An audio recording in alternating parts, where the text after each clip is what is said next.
For Division West, the stand down proved to be very productive. It began here at the Division's chapel right across from headquarters and continued throughout most of the day. The topic of discussion centered around domestic violence, but suicide prevention was also a key topic. The stand down was initiated due to recent local incidents.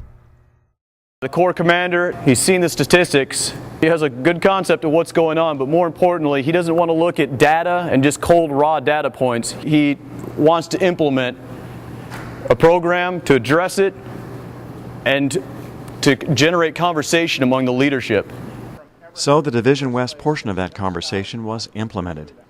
Throughout the day's stand down just prior to the long holiday weekend, the rank and file also weighed in on how to better meet soldier needs, regarding what works and doesn't work.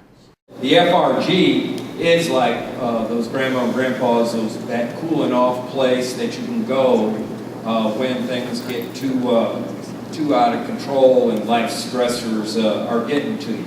How many times have we as leaders said, okay, you know, our soldiers are going to South by Southwest or whatever this weekend, and on Sunday, hey, just calling to check on you, see how things were this weekend. And you sit there and, well, I was kept late. Well, your company commander, your captain sat there and said this. And I think a lot of it has to do with what is being said. Division West's headquarters and headquarters detachment commander knows the problem goes beyond the division.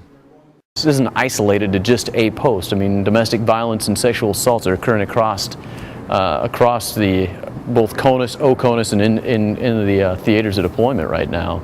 So it needs to be addressed.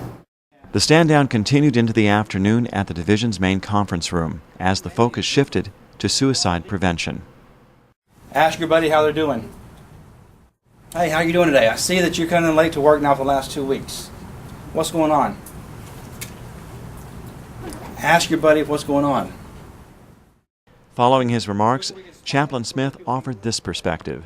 It's so prevalent now in the military. Spousal abuse, one of the biggest kinds of abuse we see is emotional abuse.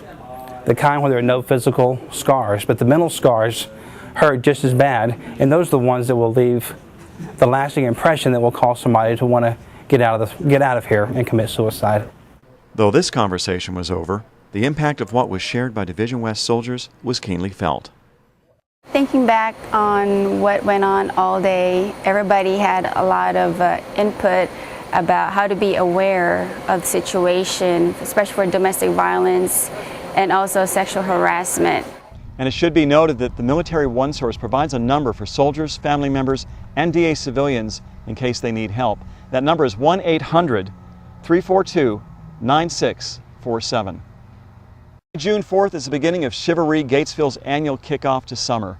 Traditionally, a lot of soldiers attend, and it's generally a day of fun, food, and numerous contests for both kids and adults. For more information, contact the Gatesville Chamber of Commerce.